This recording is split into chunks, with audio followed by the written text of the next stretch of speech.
హాస్పిటల్కి చేరుకున్న మంత్రి రోజా. వైఎస్ఆర్సీపీ మంత్రి రోజా ఇలా హుటాహుటిన రామ్ చరణ్ కోసం, ఆయనను చూడడం కోసం ఇలా హాస్పిటల్కి చేరుకునేసరికి అందరూ ఒక్కసారిగా కంగు తిన్నారట. రోజాలో ఇలాంటి మార్పేంటి? ఆమె ఎప్పుడు చూసినా కానీ మెగా ఫ్యామిలీపై నిప్పులు చెరుగుతూ ఉంటుంది.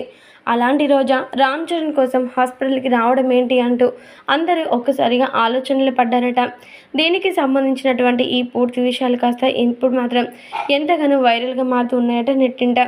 జనసేన అధినేత పవర్ స్టార్ పవన్ కళ్యాణ్ గారితో ఉన్నటువంటి వైరం గురించి తెలిసిందే కదా.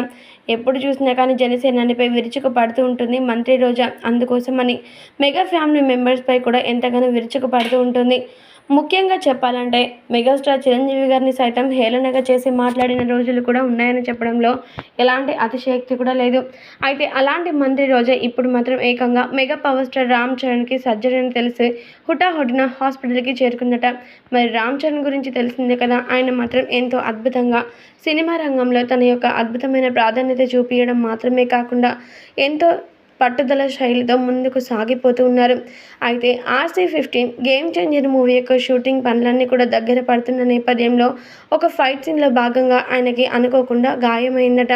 దీంతో పరీక్షించినటువంటి డాక్టర్లు ఆయనకి సర్జరీ చేయాలని చెప్పగా వెంటనే హాస్పిటల్కి తరలించి ఆయనకి సర్జరీ చేశారట. అయితే ఈ విషయం తెలుసుకున్నటువంటి మంత్రి రోజా హుటాహుటిన రామ్ చరణ్ దగ్గరికి వచ్చి వ్యాఖ్యలు చేసిందట. ఇక ఆమె మాట్లాడుతూ, మీ కుటుంబంపై జనసేన పార్టీ అధినేత పవర్ స్టార్ పవన్ కళ్యాణ్ గారిపై ఎలాంటి కోపం నాకు లేదు. అవన్నీ కూడా రాజకీయాలు. కేవలం వ్యక్తిగతంగా మాత్రమే నా గురించి ఒక్కసారి ఆలోచించండి. మీకు ఇలా జరిగిందనేసరికి చాలా ఆందోళన పడ్డాను. అందుకోసమని ఇలా వచ్చాను. మీరు త్వరగా కోలుకోవాలని, మళ్ళీ మీ యొక్క అద్భుతమైన జీవనాన్ని సాగించాలని నేను మనస్ఫూర్తిగా కోరుకుంటున్నాను అంటూ మంత్రి రోజా రామ్ చరణ్తో వ్యాఖ్యలు చేసిందట.